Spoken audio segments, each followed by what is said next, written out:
నమస్తే. మనము విద్యారణ్య వాళ్ళు రాసినటువంటి వేదాంత పంచదశి మాట్లాడుకుంటున్నాము.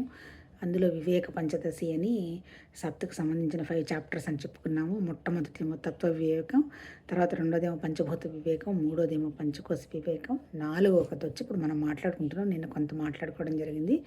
అది ద్వైత వివేకం.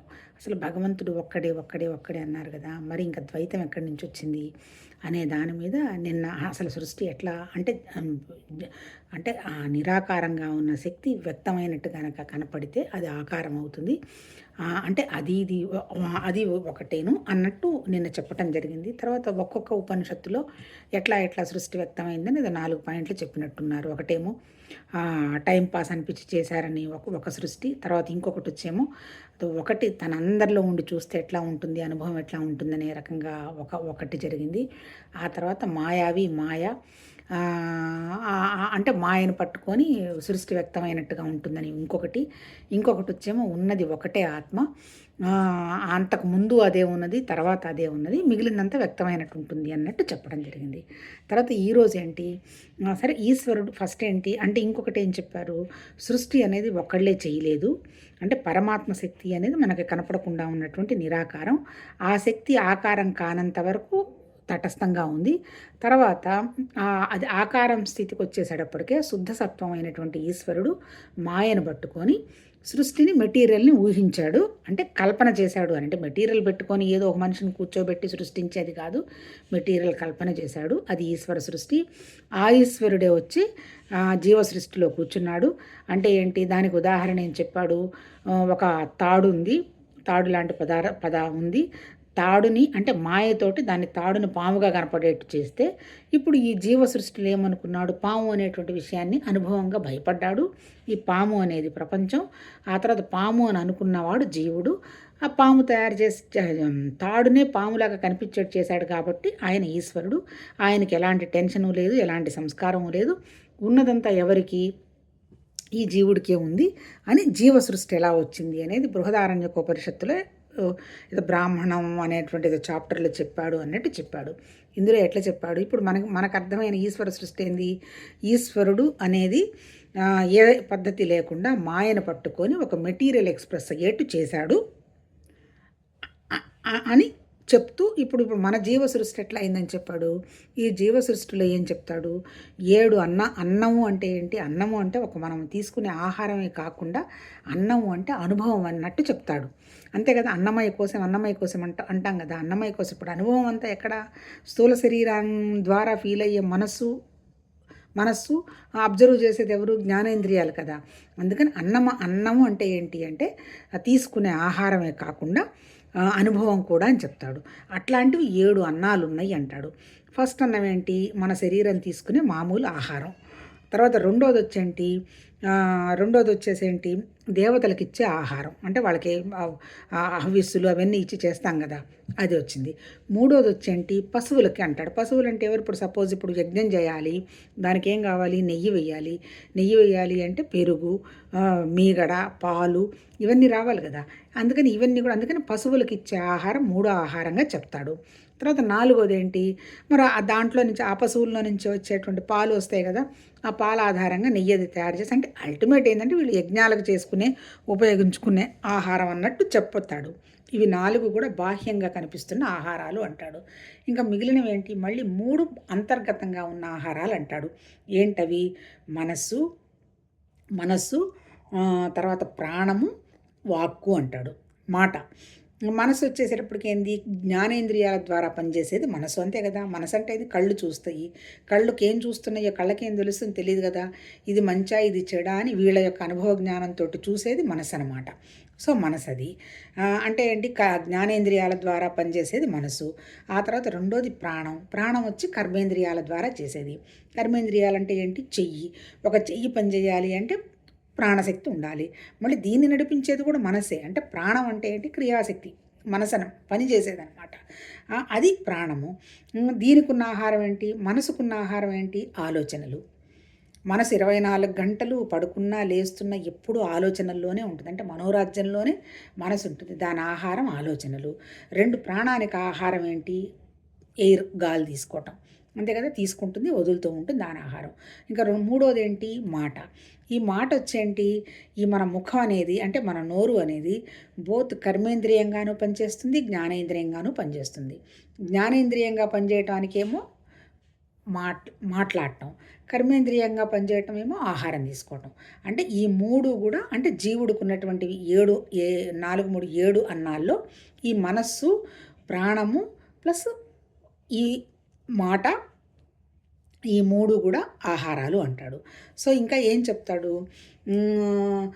ఇంకా ఇంకా ఎట్లా చెప్తాడు అంటే ఇప్పుడు సపోజ్ అంటే అంటే ఏంటి, మరి ఈశ్వరుడు ఎవరు, మరి జీవుడు ఎవరు, మరి పరమాత్మ ఎవరు అంటే ఏం చెప్తాడంటే ఇప్పుడు తాత, తండ్రి, కొడుకు అంటాడు. అంటే ఏంటి, మనిషి ఒకడే, కొడుకు పుట్టిన తర్వాత తండ్రి అవుతాడు, అట్లాగే మనవడు పుట్టిన తర్వాత తాత అవుతాడు.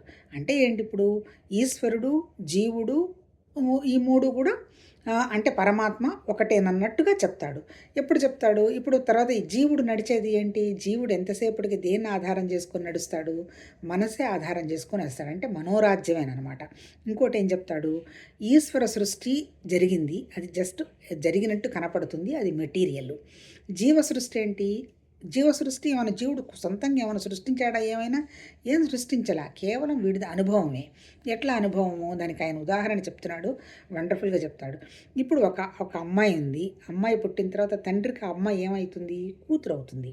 అదే వీడు పెళ్లి చేసిన తర్వాత భర్తకు ఇచ్చేటప్పటికి ఏమవుతుంది, భార్య అవుతుంది. మరి భర్తకే కదా అనుభవము. అంటే ఏంటి, సృష్టి ఏంటి, అమ్మాయి సృష్టి అనేది ఒక భగవంతుడి సృష్టి అనుకుందాము. అనుభవం వచ్చేటప్పటికి ఎవరికి, భర్తకు అవుతుంది. తర్వాత ఇంకొక ఉదాహరణ ఏం చెప్తాడు, ఒక అమ్మాయి ఉంది, తర్వాత పెళ్లి చేసుకుంటే భార్య అయింది, మళ్ళీ కోడలయ్యింది, తర్వాత ఆడపడుచు అయింది, తోడికోడలైంది, తర్వాత తల్లి అయింది. అంటే ఉన్నది ఎవరు, ఒకటే స్త్రీ. ఇదే స్త్రీ, కానీ ఏ దృష్టితో చూస్తే ఆ దృష్టితో కనపడుతుంది. తండ్రికి కూతురు ఎలా కనిపిస్తుంది, తండ్రి మనసుతో చూస్తాడు కదా, తనలో నుంచి వచ్చినటువంటి పాప తన బిడ్డ అన్న భావంతో తండ్రి చూస్తాడు. అట్లాగే భర్త భార్యను ఎట్లా చూస్తాడు, మాటగా కానీ, మనసుగా కానీ, చేతగా కానీ డిఫరెంట్గా చూస్తాడు. అంటే ఏంటి, ఇదంతా నడిపిస్తున్నది ఎవరు, మనస్సే కదా. అంటే ఒకే మనసు ఒక భార్యగాను చూడగలుగుతుంది భార్యని, తర్వాత వేరే వాళ్ళని చూడాల్సి వచ్చినప్పుడు తల్లిగానో, అక్కగానో, చెల్లినో, వేరేగా వాళ్ళనో చూడగలుగుతుంది. అంటే ఏంది, నడిపిస్తున్నది ఏంటి, అనుభవం అంతా ఎక్కడుంది, మనస్సు అంటాడు. తర్వాత ఇంకోటి ఏం చెప్తాడు, ఇప్పుడు మాంసదేహం అంటాడు, తర్వాత మనోదేహం అంటాడు. అంటే ఏంటి, ఇప్పుడు సపోజ్ వీడు ఎక్కువసేపు ఎవరినన్నా ఇష్టపడ్డాడో ఇంకోటో అనుకుందాము, మానసికంగానే కదా ఆలోచన చేస్తాడు.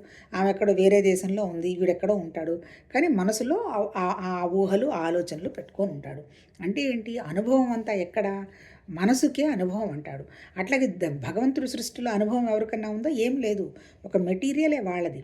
కానీ మళ్ళీ జీవుడు ఏమన్నా సృష్టించాడా, ఏం సృష్టించలా, అనుభవం మాత్రమే ఇదంది, సృష్టి ఈశ్వరుడిది అంటాడు. మరి జీవ సృష్టి లేకపోతే ఏమవుతుంది అంటే, కాదు, రెండు ఉండాల్సిందే అంటాడు. అక్కడ పదార్థం ఉంది, వీడు ఆలోచించే అనుభవం లేదు, ఆ పదార్థం వల్ల ఏం ఉపయోగం ఉంటుంది, ఏమీ లేదు. అట్లాగే పదార్థం లేదు, వీడు మనసుకు ఆలోచన ఉంటుంది, దానివల్ల ఏం ఉపయోగం లేదు. దానికి ఇంకేం ఉదాహరణ చెప్తాడు, సపోజ్ ఒక మణి ఉంది, లేదా ఒక డైమండ్ ఉంది, ఆ ఇంకోటి ఏం చెప్తాడు, ఈ మనసుకి 3 లక్షణాలు ఉన్నాయి అంటాడు. ఒకటేంటి, రాగము, 2 ద్వేషము, 3వది ఉపేక్ష అంటాడు. ఉపేక్ష అంటే ఇండిఫరెంట్గా ఉండడం. దానికి ఎట్లా చెప్తాడు ఉదాహరణ, ఒక మణి ఉంది, ఆ మణి వల్ల నాకు లాభం, తీసుకొని పోయినాడు ఒకడు, ఇద్దరు చూశారు, ఒకడు చేతికి దొరికింది, ఇంకొకటి దొరకలేదు.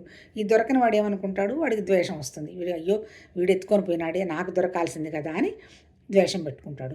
దొరికిన వాడు ఏమనుకుంటాడు, వాడికి రాగం, నాకు మంచిగా దొరికింది కదా అనుకుంటాడు. ఇట్లా దొరికింది, దొరకలేదు అని అన్ని పొందుదాము అనేటువంటి వాళ్ళే 199 మంది ఉంటారు. ఒకళ్ళకి మాత్రం ఉపేక్ష ఉంటుంది. అంటే ఇది నాకు ఎందుకు, ఈ మణితో ఏం పని, అది కూడా రాయే కదా, నాకు ఏం అవసరం లేదు, ఒకవేళ నాకు ఎవరికైనా ఇది ఇచ్చినా వేరే వాళ్ళకి ఎవరికైనా ఇవ్వడమే తప్ప నాకు అవసరం ఏం లేదు కదా అని ఉపేక్షతో ఉంటాడు. ఒక్కొక్క మనసు ఉపేక్షగా ఉండడం జరుగుతుంది అన్నాడు. ఉపేక్ష అంటే ఎవరు వాళ్ళు జ్ఞానులు అంటాడు. అలా కాని వాళ్ళందరూ 199 మంది ఏంటి, ఎంతసేపటికి ఏదో ఒకటి జాగృత అవస్థ, అంటే నిద్ర లేచిన తర్వాత వేసుకోవటమే అంటాడు.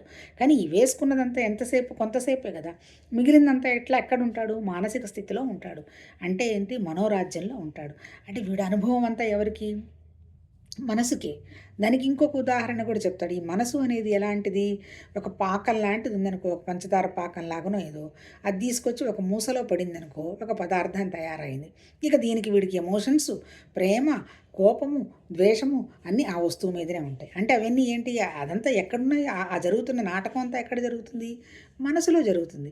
వీడు కనుక ఆ మనసులో నాకెందుకు ఇంత ఘర్షణ అవసరమా అని కనుక నాలెడ్జ్ కనుక వచ్చేస్తే అప్పుడు మొదలు పెడతాడనమాట. ఏమని మొదలు పెడతాడు, ఎట్లా నేను మళ్ళీ కనుక్కోవాలి, ఇదంతా లేదు అనుకున్నప్పుడు మళ్ళీ ఏదో ఎలా తత్వంలో చేరాలని కనుక వెళ్ళిన తర్వాత, ఓ ఈశ్వరుడు ఎక్కడున్నాడు అంటే, ఈశ్వరుడు లేడు, గోంగూర లేడయ్యా, ఉన్నది నువ్వేను. నీ మనసుతో నువ్వు సృష్టించుకున్న నాటకమైన ఇదంతా, నీ మనసు నాటకం కనుక వదిలిపడితే ఇక్కడ ఈశ్వరుడు లేడు, నువ్వు లేవు, ఉన్నదంతా ఒకటే పరమాత్మతత్వం. అందుకని ప్రమాణం, ప్రమేయం రెండే ఉన్నాయి. ఆ ప్రమాణం అనేదేమో నీకు వచ్చినటువంటి ఆలోచనలు, నీకు గుర్తుపడుతున్న విషయము, ప్రమేయమేమో నీ ఎదురుగా ఉన్నంత మెటీరియల్, అది తప్ప ఇంకా ఏమీ లేదు. ఉన్నదంతా ఒకటేను. ఇదంతా కూడా కనిపిస్తున్నట్టుగా కనిపిస్తున్న వ్యవహారం అని అంటాడు. అంటే ఏంటి, ఎక్వైర్డ్ నేచరు, ఎసెన్షియల్ నేచర్స్ అని రెండు ఉన్నాయి. ఎక్వైర్డ్ నేచర్, ఎసెన్షియల్ నేచర్ ఏంటి, భగవతత్వం, అదేం మార్పు లేదు, చెందదు, ఏం లేదు. కాకపోతే అది ఉన్నట్టుగా నీకు అనిపిస్తున్నది, అది నీ ఎక్వైర్డ్ నేచరు. 99 నీ ఎక్వైర్డ్ నేచరే. నీ ఎక్వైర్డ్ నేచర్ కనుక వదిలేసుకుంటే ఉండేదంతా కూడా అంతా పరమాత్మ ప్రాసెసే ఉంటుంది. దానికి నువ్వు చేయాల్సింది ఏం అక్కర్లేదు, నువ్వు గుర్తించటము, నీ దృష్టి మార్చుకోవటము, నువ్వే అది, నువ్వే లేకపోతే ఇంకా ఏమీ లేదు, అంతే కదా. నేనుంటేనే కదా ఏమన్నా తెలుస్తుంది, నేనే లేకపోతే ఇంకా ఏముంటుంది. అందుకని ముఖ్యమైన దానివి నువ్వేను, ఆ నువ్వే భగవతత్వం అని ఇవాళ చెప్పటం జరిగింది. రేపు ఇంకోటి